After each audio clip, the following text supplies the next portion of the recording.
All right, let's do this. Welcome, ladies and gentlemen, back to another edition of the Uper Farmer Cigar Garage Talks.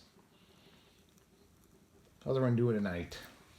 Doing pretty good. The cigar is misbehaving tonight. The draw on it is horrible. Absolutely horrible. Let's talk about it. What do we got? Another one from the Illusion, the Rothschild. Dun, dun, dun. If any of you guys know your conspiracy theories, you know what the Rothschild's about. Don't give any spoilers away. But for whatever reason, I'm breaking up my poker a lot tonight because this cigar is tight and the draw is ridiculous. For the beer tonight, I thought this would be kind of a fitting with the Rothschild and other families in power to do the Kalamazoo Stout. Maybe dive into some of the Kalamazoo controlling families, as long as we're talking about who controls the world, huh? I've had the Kalamazoo Stout before. Pretty good beer, pretty limited head on it. It's not a bad stout.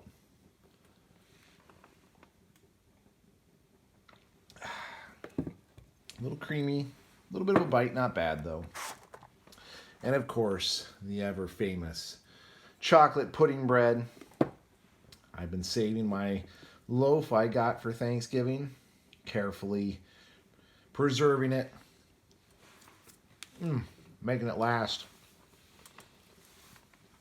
And per my usual, my little alcohol lamp here is not doing so well. I thought I had it fixed. I figured out how to make it burn better, but it'll go out here in a minute or so.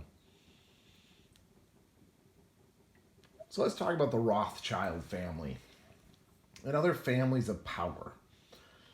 So this is one of those Hallmark conspiracies that kind of took a bizarre turn. I did a little touch-up research on the Rothschilds.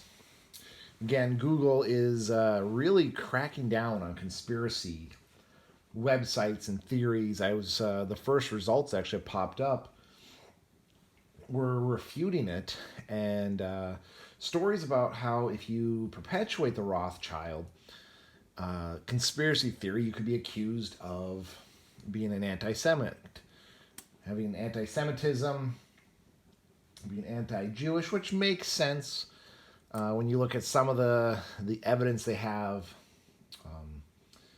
against the Rothschilds. It doesn't take much to realize that Rothschild is a Jewish family surname. Now again, I'm not claiming that this theory is correct. This whole series has not been about me trying to prove these conspiracy theories are true to you, but kind of just talk about the theories a little bit. Explain, where they come from, some of the history behind them, some things to look out for, and then kind of dive and diverge and go down the rabbit hole. Talk broadly about conspiracy theories. So what is the Rothschild conspiracy theory? Well, it was a family, the Rothschild family, that was for a while the richest family in the world. They owned many banks, gave out many loans, and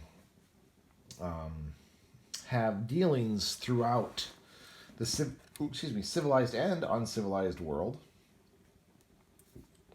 When does it all really start and kind of kick off for the Rothschilds? They were accused of being a... All right, let's try this again. So this is in good fashion here, talking about the Rothschilds and conspiracy theories. My phone decided to download an update. Unrequested, unprovoked, downloaded an update to try and update my phone, which caused my camera app to crash, and it burned through all my data. Or all my memory, I should say. So let's see if we can get this video done without it crashing out again. So as I was saying, the Rothschilds were accused of being war profiteers, where they make money from manipulating the wars and control the world with that money by manipulating the outcome of wars even. So the first instance of this, pre-World War I, I believe, was the Napoleonic Wars, where the Rothschilds used their money and influence to see the fall of Napoleon. Something that no one really expected them to do. They'd never been investors in war, really. And as we look at it from today's lens, it really looks shady, doesn't it? That why would they be going up against Napoleon? And the truth is that war profiteering or investing in war was actually a common practice. It still is to this day.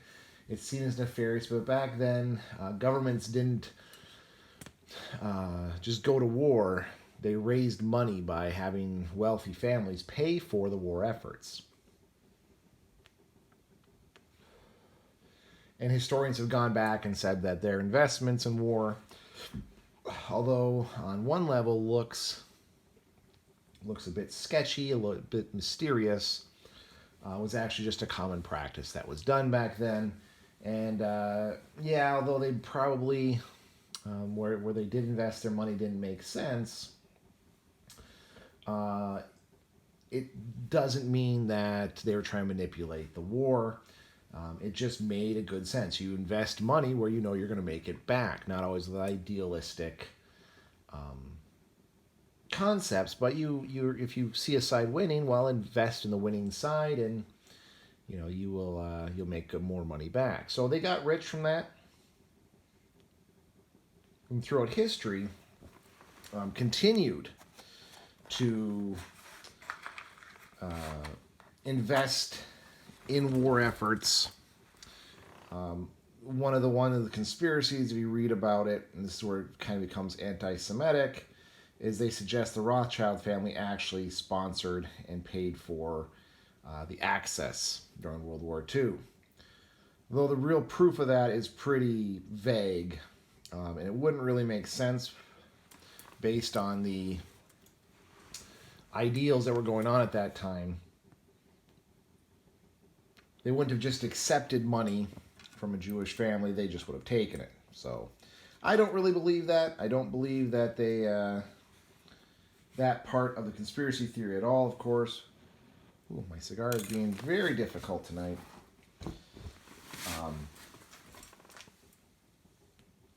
But I may have finally broken through the tough part. Well, it goes on to say that they established many banks, and with those banks, they are able to have a lot of influence over society. They decide what projects will be done.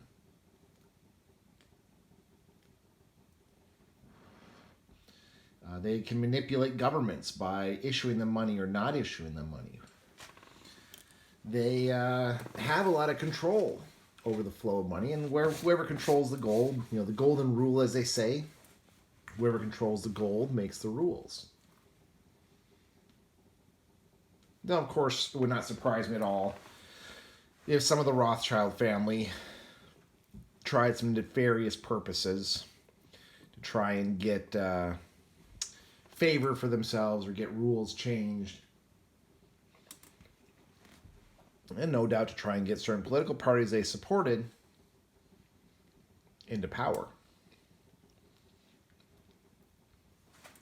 But do they run the world? Are they secretly behind the curtain making all the decisions out there? I doubt it.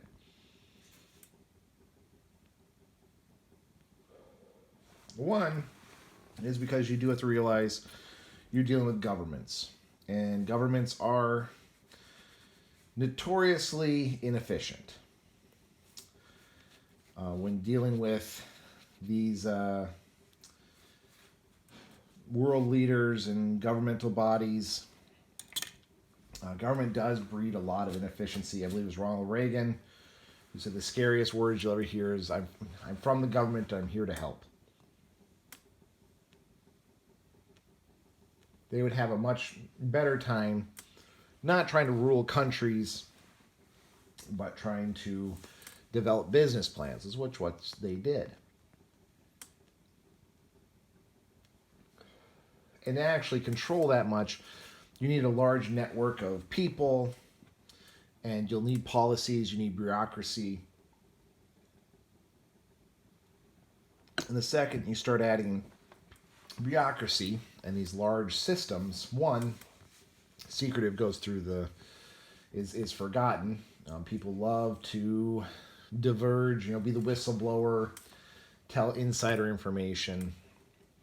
And again, bureaucracy is one of the slow things that will slow down progress. And you see a lot of bureaucracy in large companies.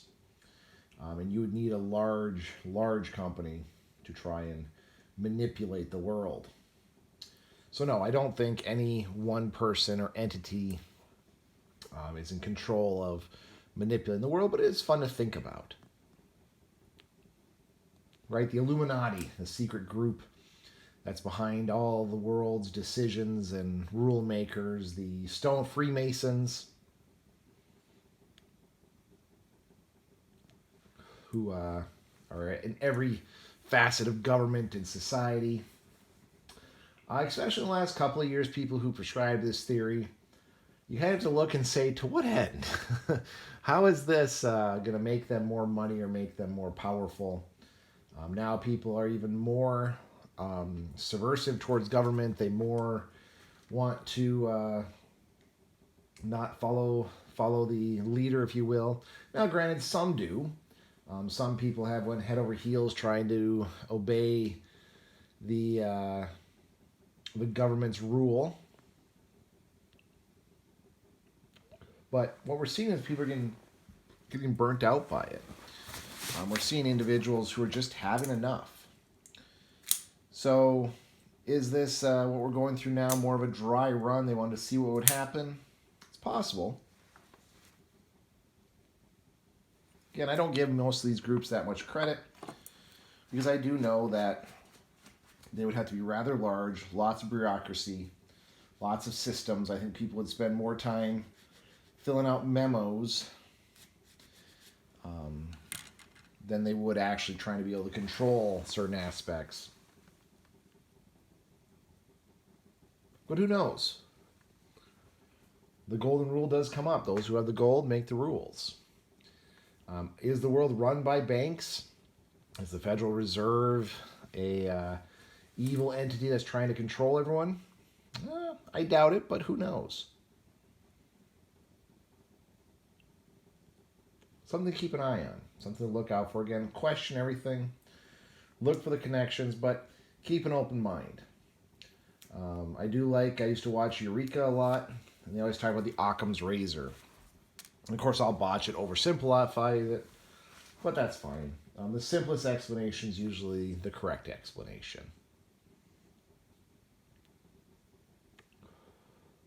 Did a person trip mere feet from the finish line because a black hole opened up, shifting the gravity, which caused them to have a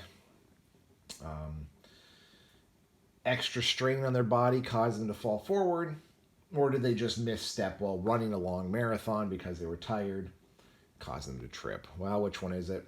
It's probably going to be they were just tired, right? The simplest explanation. Do these banks and huge families have a lot of pull? Oh, of course. I wouldn't doubt that in the least. But you also see, as generations go on, you see this with royalty, where there's always that wild card generation, right? The one that doesn't share the beliefs, doesn't share, no matter how much they're indoctrinated, goes against the family tradition. I think you'd see that with the Rothschilds. You'd see one generation who come out and just divulge all the information. Say, here's what we've been doing. Here's the proof.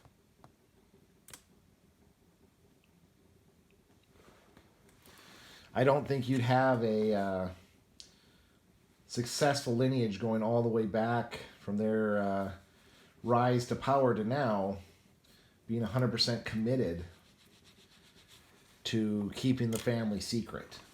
I think you would have had someone be a whistleblower who would have had the information and intel shared with the world, because they would have had more power, more influence, if they would have been that whistleblower, that person who brought things to light.